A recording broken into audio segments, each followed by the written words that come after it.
அனைவருக்கும் வணக்கம். நான் நந்தி ரமேஷ் பேசுகிறேன். இந்த பதிவில் பாபா நம்மளுக்கு இந்த வாரத்திற்கான வழிகாட்டுதலை ஆசீர்வாதமாக அவருடைய ரூபமாக என்ன மாதிரியான மெசேஜ் அண்ட் கைடன்ஸ் கொடுக்குறாரு, என்ன ரூபத்தில் நம்மளுக்கு காட்சி அளிக்கிறாரு அப்படின்னு பார்த்து தெரிஞ்சுக்கலாம். ஸோ பாபா மெசேஜ் எடுக்கும் பொழுது எனக்கு எப்பயுமே சந்தோஷம் தான் கிடைக்கும். சந்தோஷத்தையும் ஒரு ஆனந்தத்தையும் கொடுக்கக்கூடிய ஒரு ரீடிங் இது. ஸோ இது ஏன்னே தெரியாது, இந்த கார்டு எடுத்தாலே ரொம்ப சந்தோஷமாக இருக்கும். இவர் கொடுக்கக்கூடிய மெசேஜ் என்னன்னு நம்ம பார்த்து தெரிஞ்சுக்கலாம். பாபா என்ன ரூபத்தில் நம்மளுக்கு இன்னைக்கு காட்சி அளிக்கிறாரு அப்படின்னு நம்ம பார்த்தோன்னா, ஓகே, கலங்கரை விளக்கம் நிறைய பேருக்கு இது தெரியும். இது நம்ம பீச்லலாம் நம்ம பார்த்துருப்போம். இந்த லைட் ஹவுஸ் அப்படின்ற ஒரு விஷயத்த நம்மளுக்கு காமிச்சு அதற்கான பதிவாக நம்மளுக்கு இதை கொடுத்துருக்காரு.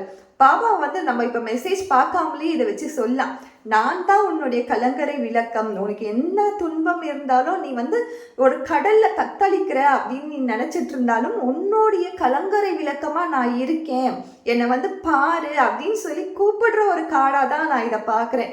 ஸோ நம்ம இந்த கடலில் தத்தளிச்சிட்டு இருக்கோம். இப்போ ஏதோ ஒரு டிசிஷன் எடுக்க முடியாமல் இருக்கோம், ஏதோ ஒரு துன்பத்தில் இருக்கோம், மனவேதனையில் இருக்கோம், ஏதோ ஒரு பிரச்சனையில் இருக்கோம், இல்லைன்னா எனக்கு ரொம்ப சந்தோஷமாக இருக்குது, எனக்கு யார்கிட்டனா ஷேர் பண்ணிக்கணும், எனக்கு ஏதோ ஒரு ப்ரொமோஷன் கிடைச்சிருக்கு, நான் ட்ரை பண்ண விஷயத்தில் நான் சக்ஸஸ் ஆகிட்டேன் அப்படின்னு எந்த விதமான இமோஷன்ஸாக இருந்தாலும் உன்னுடைய கலங்கரை விளக்கமாக நான் இருக்கேன், என்கிட்ட நீ ஷேர் பண்ணிக்கோ, நானும் உனக்காக நான் இருக்கேன் அப்படின்ற ஒரு உறுதிமொழியை கொடுக்கக்கூடிய ஒரு கார்டாக இருக்குது. எத்தனையோ ஒரு ரிலேட்டிவ்ஸ் நம்ம கூட இருக்கலாம், ஃப்ரெண்ட்ஸ் இருக்கலாம்.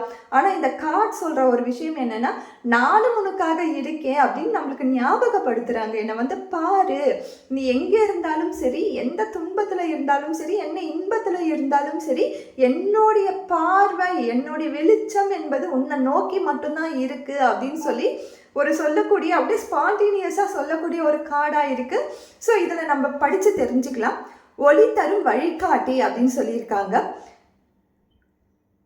எவருடைய வாழ்க்கையிலாவது ஒரு ஒளி தரும் வழிகாட்டியாக திகழ்வாய் அப்படின்னு இருக்காங்க.